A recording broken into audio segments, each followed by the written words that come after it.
Hey, Walter Sorrells back with more tips for the knife maker. Today, making a Mocotaugan.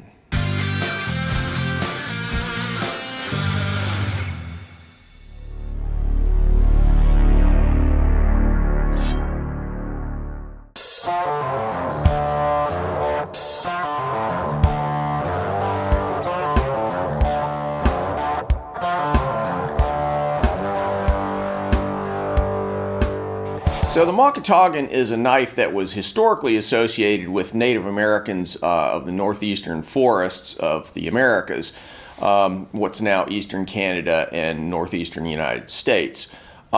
Before I go any further, I want to mention two things. First, I don't have any particular expertise in this area. This is actually a knife that I've only recently found out about. A viewer named Klaus Temper brought it to my attention and said it might make for an interesting video. So the term crook knife or crooked knife is often applied to the Mocotaugan. Now, apparently some people are under the misapprehension that this is because the blades themselves often had a crook in them, but in reality, it's actually the handle itself that is the uniquely sort of crooked aspect of this knife. See, basically it's a woodworking tool which would have been used to do all the tasks that a European woodworker would probably have accomplished with a knife, a froe, chisels, maybe even an adze or a lathe. It's really a very unique and simple kind of tool. It's kind of a draw knife that would have been used on the pull stroke, and your finger or your thumb runs down the side like this. I really think this is kind of a special project. At least it felt that way to me. I've been working about 12 or 14 hours a day recently using a CNC machine, basically working on really systematic, planned, machine-oriented approaches to making a knife. So this blade was really a treat. I did the entire thing by hand. I didn't make any efforts to use period tools or anything like that. In fact, I used several Japanese tools. But, my hope was that I would kind of get into the spirit of the craftsmen who would have made these blades in, 200, 300, 400 years ago, using their own hands and simple tools that were found around them. So there's no attempt here to make everything look perfect or symmetrical or to have the kind of fit and finish that I would normally want to have in a knife.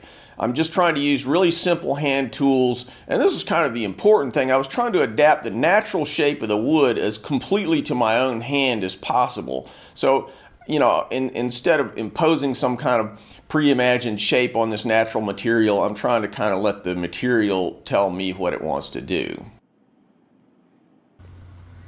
I'll begin by forging the blade. Back in the day, this typically would have been forged by Europeans and sold as trade goods, or would have been salvaged from European knives and re-hilted. Then again, typically, the handle would have been made by Native Americans, often the owner of the Mocotaugan himself. Records show Mocotaugans being shipped from England as early as the 1600s, though whether these were just blades or fully produced knives is not clear. Anyway, I'm starting with W2 high carbon steel, a favorite steel of mine. I could speed this up by using power tools or even by using more efficient methods of drawing out the steel, but I haven't been doing a lot of forging lately and I'm enjoying the feel of the hammer.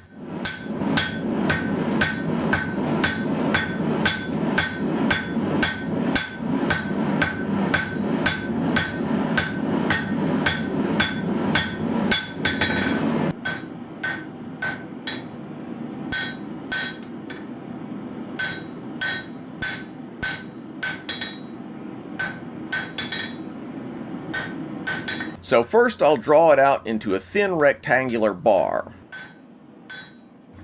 During the drawing, I'm hammering really hard, but once I start shaping it a little more closely to its final shape, I'll use more judicious and softer hammer blows.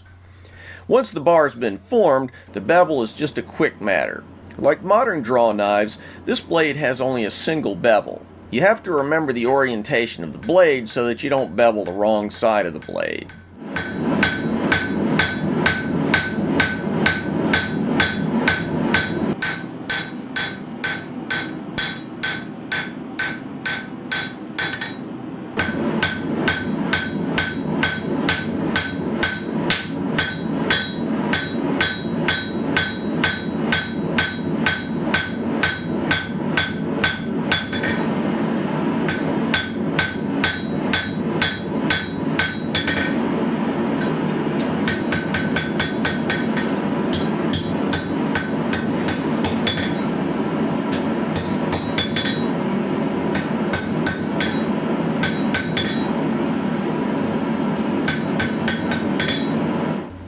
fussing, and it's done.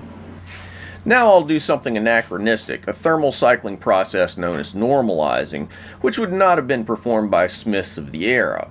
I'm heating the blade to a little past non-magnetic, around 1600 degrees, and then air cooling it.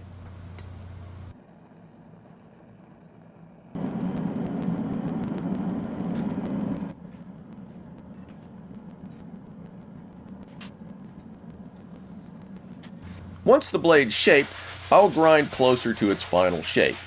Smiths of the era when these were produced likely would have used rotary abrasive stones, but I'll use a piece of heavy grit sandpaper.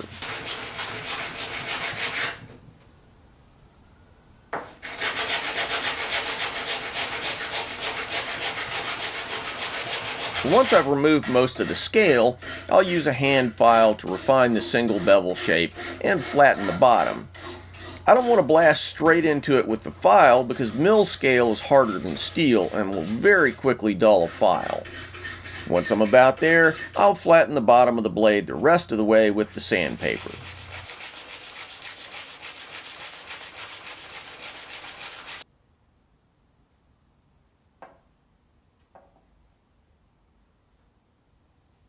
Now the blade's going to be hardened. In the good old days, the blade would have been quenched in water.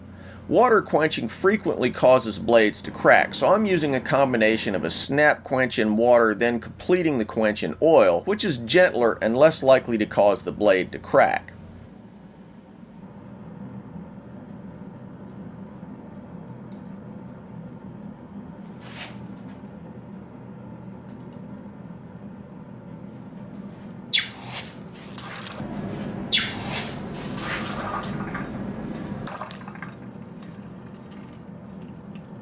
The blade does warp nicely, however. I considered straightening it but decided not to. Many of the original blades were curved, albeit intentionally, so hey, why not a happy accident? Also, the blade is differentially hardened, meaning that the central portion of the blade is not actually hardened, whereas the cutting edge is. This is similar to Japanese swords, for instance. After heat treatment, smiths of the day would have tempered the blade by heating it until it started to take on a straw color. But I'll use a more reliable modern method, heating it in an oven at 400 degrees Fahrenheit.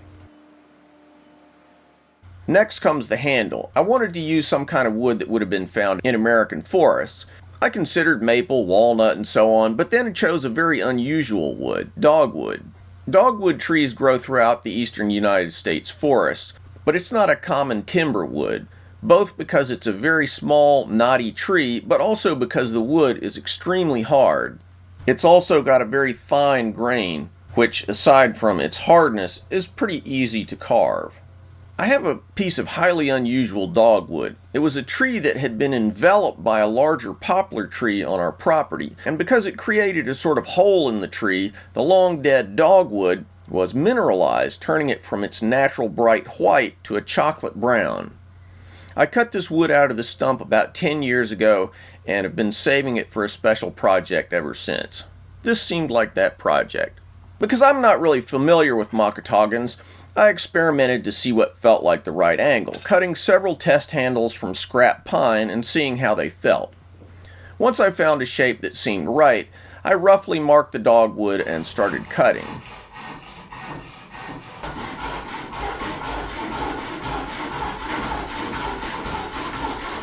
My purpose here wasn't to reduce this to a neat piece of squared off lumber, but rather to find within the organic shape of the natural wood a new shape that would mold itself to my hand. Once I'd removed the excess with a saw, the real job began in earnest. I started by using a small wood carving knife that I made a few weeks back.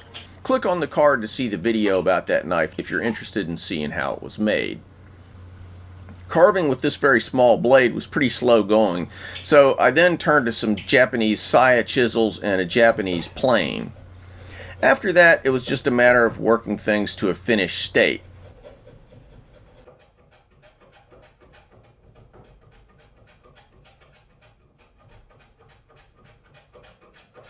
A particularly interesting feature seen on some Mocotaugans was a scoop to fit the thumb. Again, I'm not trying to ape some historical design exactly, but just to find something here that works for my hand. It was also kind of fun hollowing out this little area.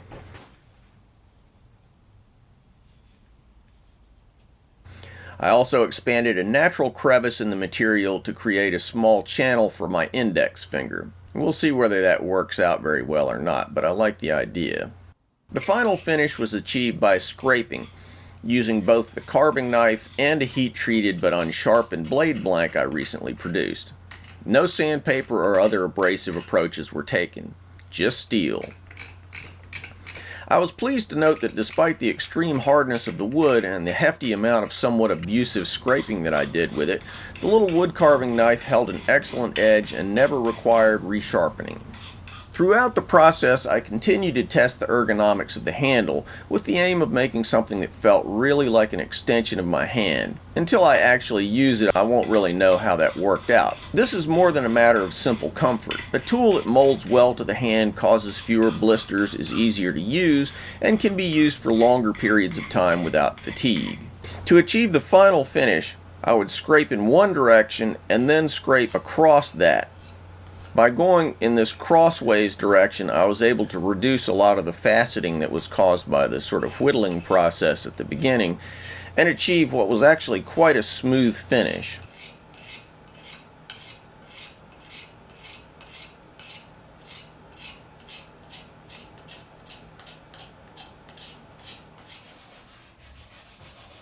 Before completing the mounting, the blades polished and sharpened, leaving some of the rough mill scale in a typical rustic knife style.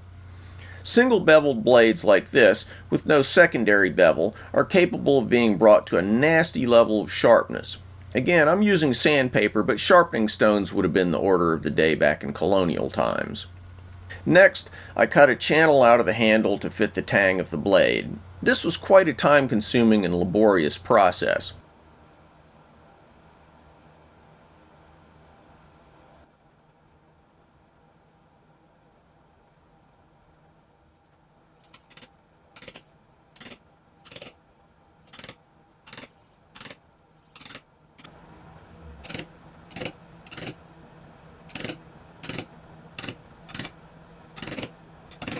I actually scratch built this tiny chisel to complete the channel. I can't say I wasn't tempted a couple of times to take it over to one of my mills and mill out the slot, but I didn't do it.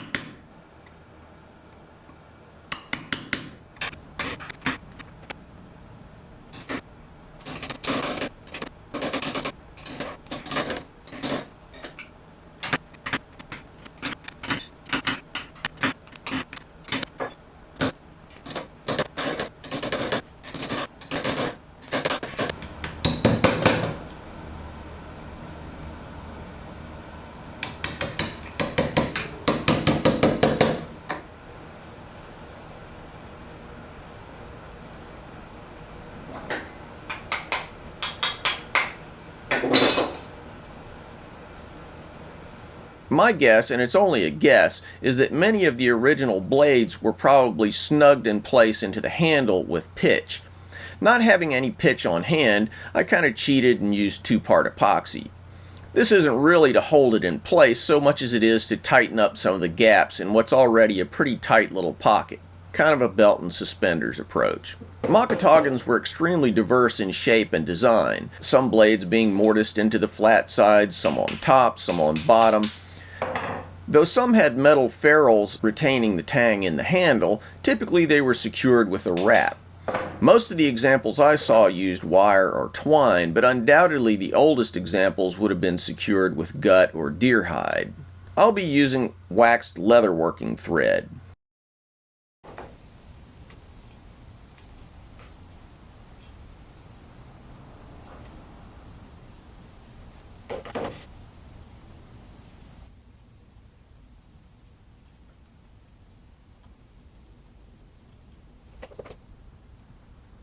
No big trick here, just wrapping it tightly and then securing the end under a few of the final wraps.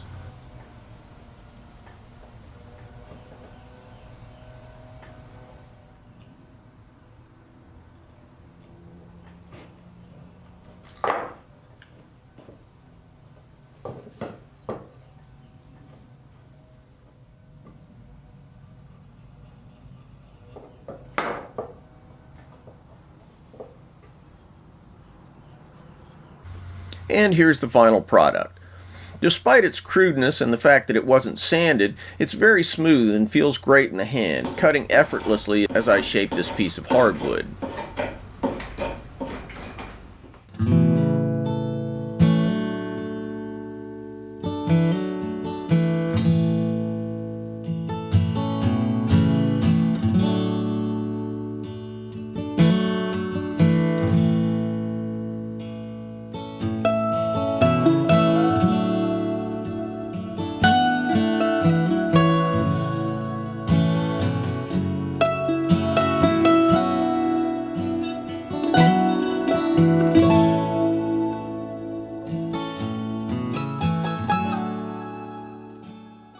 So I don't know about you, but I thought this was a really cool project, and I really enjoyed doing it and felt like it was a very rewarding thing to do. Anyway, if you're interested in finding out more about Mocotaugans, there's a really nicely illustrated, nicely written book by Russell and Ned Jalbert, and I drew pretty heavily on that in trying to research this and to figure out how to make this blade. So if you're interested in finding out a little bit more, I highly recommend checking out that book. There's a link in the description, so you can go check that out there.